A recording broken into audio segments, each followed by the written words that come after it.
the kicking consultant. He's going to come down and run training tonight, which is amazing because this is A grade, even better, elite level coaching. But you started GWS, Jeremy Cameron and everyone in the first year, and then went to America. You want to give us a spiel? I picked up by the Giants when they first entered the AFL. Broke my leg, had 2 hip surgeries and got delisted. Took up punting, moved to America and played at LSU. Played in front of like 100,000. Come back to Australia during COVID. Started posting TikTok videos, as you do, and just helping people with like kicking, kind of using what I applied from punting and sports science into then AFL kicking. We're going straight. I want to see a bit of around the body. So whether that's dictated by yourself or the lead, don't always come straight. So you know what I mean by like around the body, like kind of like in a game where we kind of arc a little bit. Okay, so not everything's straight when we get caught in these drills. So mix it up, put yourself on angles and kind of lead in various ways to the kicker. Nice. Who feels like their kicking is more than a 5 out of 10? Raise your hand. Okay, so there's a few who don't have their hands raised. More than a 9 out of 10? Okay, all right, cool. Yeah. I would like it. Obviously, I'm here to have fun and keep the session pretty like light-hearted.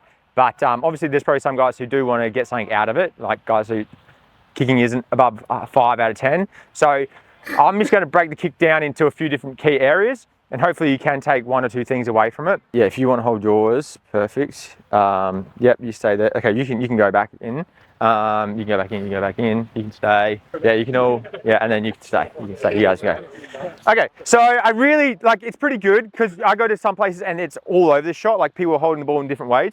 So really we like here. More hands, fingers on the front panels of the ball, laces, thumbs at the top of the laces there, just like we have here. Say it's ideal if you look at the best AFL players, that's where they're holding it and there's a reason why it works. And then kind of go back to how you were kind of holding it. Yeah, okay, so fingers are running a bit more horizontal. Ideally, we want fingers like vertical with the ball, running down the length of the ball, okay? That's the only thing I would say. And then here, we had probably a bit like the palm is more on the back panel of the ball, as opposed to on the front panel of the ball, okay? But essentially, being able to take that ball out and then bring it back into our body is kind of like the motion that we want when we go into our drop. And obviously the drop's the most important thing, but it's set up with the grip. If we were to go more around the back or a bit low or fingers, it just doesn't work as well. I mean, don't get me wrong, it can still work. If we want to work that ball into the forward tilt, into our body, so we're not reaching for it, we want to have more hands on the front panels, okay? Can we go partner up, ball between 2, and we're gonna get into a bit of a competition, okay? And then we're gonna go into the next phase. Okay, so you have 30 seconds with your partner to get as many completions. Only counts if they mark it, obviously. Ready, set, go. So now we're gonna try our opposite foot, just for gigs, okay? Same thing. Ready, set, go.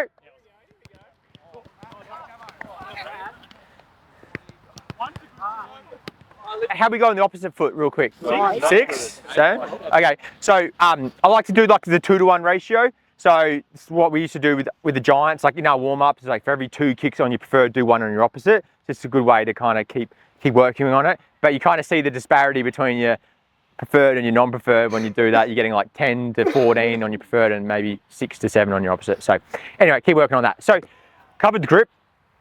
Now this guiding motion. So I talked about how we kind of want to feel like we're bringing the ball into our body a little bit. We really don't want to let that ball go too far forward, so we end up reaching for it, poking for it. And it helps to just give it a little bit more oomph in your kick. You get a bit more power when you kind of like bring it into your body, okay?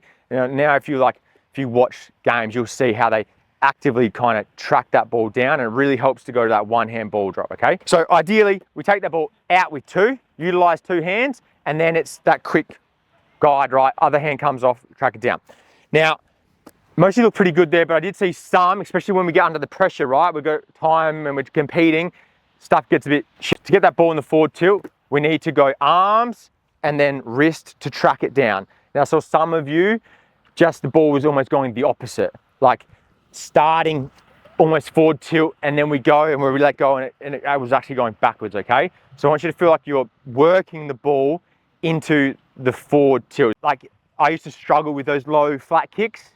I just like, I can't hit them. I didn't have the confidence to hit those inside 45s. So I just kick it long. I just wish someone told me, hey, get that ball in the forward tilt. It opens it up and you're able to punch it in low. Back with a partner, just some simple kicks. And then we're going to come around and like give you a bit of closer feedback, okay? So remember how we said more hands on the front? Yeah, not too bad like that. Yep, cool. And then, yeah. Yeah, not bad. Because you were the one where I saw where it kind of went the other way. So you don't necessarily need to start with it in the forward tilt. It just needs to get there. And sometimes it's actually easier where you kind of actively work it into the tilt. So I'll just see you again. Okay, so be okay, yep. Be okay with that ball kind of going like there for a second and then working it into the forward tilt. Yep. So that stayed on that angle, which is fine. Yeah, we just need a little bit, it's like arm and then the wrist kind of helps. Yeah, that's it. That's the spin we want. That's the contact, and then you just got to have a bit of control over that, and we'll cover that in the next part that we do. You get a little bit of, you turn your wrist out. Okay. Do you ever notice that? No, I haven't. But see, like the laces, you should be facing forward. Yeah. And then they kind of turn out to the side. Yeah. So that will just change, especially as you get on the run. See how you're kind of hitting like now the side of the ball? Yeah. So ideally it's just like laces stay forward the whole time, track it down instead of cupping it and rotating your wrist outwards. Get it, it's wet, but you kind of want to like use the momentum in the arm. So like you don't have to grip it too hard, just down like that. So swing it kind of down into my body. Yeah, exactly. Because especially when we get onto the run, like you want to be able to track that ball down and kind of be able to punch it in. And just right now, like you're just turning your wrist slightly. And I'm getting picky, but it's just like, hey, if you want to, yeah. I want to hear it. Yeah. So laces stay forward the whole time. That's it. Beautiful. Hold on. That's kind of like the grip and the guide, right? The next phase is like balance and contact. And this is what we as punters work so much on, because you need to be quite efficient in your technique. Who knows anything about American football and the punting aspect? Okay. 5 seconds. 5 seconds? Yeah, literally. So you need to be able to generate power off of 2 steps, and you can't leak that power. So you've got to be strong through your core, make good contact, obviously, to get the most out of it. Because you're playing in front of a lot of people and you don't want to mess up, and you might only get 3 kicks a game, okay? So this next drill we're going to go into is just a no-step kick, which you've probably done before. So we're going to start this close, and we're just going to work on being stable through our core, keeping our balance and that contact, right? So you'll feel it off your foot. Some of you may not even know where it's supposed to come off, and that's all right. We'll come around to that. But what I want to see when we're this close is, can you keep your balance or are you falling off? All right?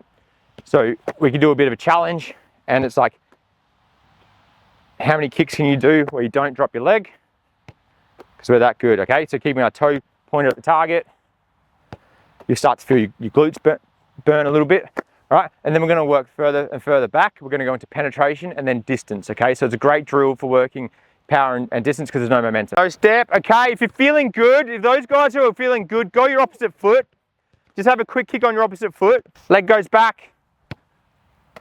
Low contact. Ball slightly tilted forward. All right. Punch. Should still have that little bit of core control. Toes should stay pointed. All right, but if anything, come forward with it. Come forward with it, okay? Low on the ball. If you go low on the ball, yeah, the ball is higher. If you let that go down, right, you've already gained that much more of a lower, less time in the air. Yes, yeah, okay. So I don't mind you bringing it up. Just try and maintain a bit of control on the way down, just a little bit more. So now we work balance, we work a bit of penetration, we're going to work a bit more distance. So really important that you get your leg far back, gives you more distance to accelerate into the kick. And now we might be opening up our chest a bit more. So less over the ball. We want to work back. We're going to open up. It's going to be a bit more higher. Okay, so let's work our way backwards. See how far you can kick off no step. You'll be quite surprised. Who's a kicking consultant ball?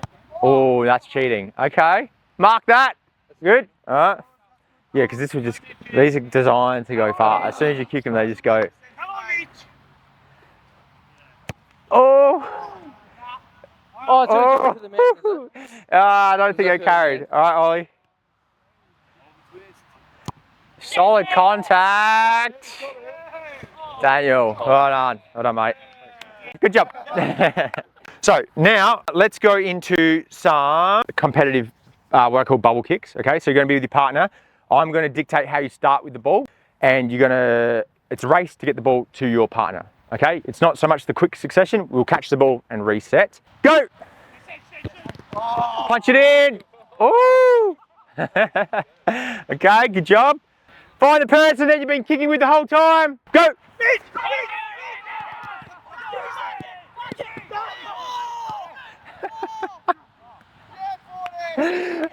What was that? The way I break down the kick: grip, guide, balance, contact, and follow through. That last bit is supposed to be like follow through, finding your target, moving the hips around, flowing through the kick. Now we always finish a session with torps, okay? Oh, come back! Oh. I learned like doing this from punting, right? So hold the back of the ball. I'm a lefty, angle it at 1 o'clock, righty's 11, slightly nose down. And the key thing here is making contact at knee height. So a lot of us, we guide the ball down too low and we don't get good trajectory on it. And then I'm big on kicking up through it so it turns into a spiral as opposed to slicing it, okay? Because you lose the power and it just doesn't quite work. Wow, this is a heavy one, heavy one.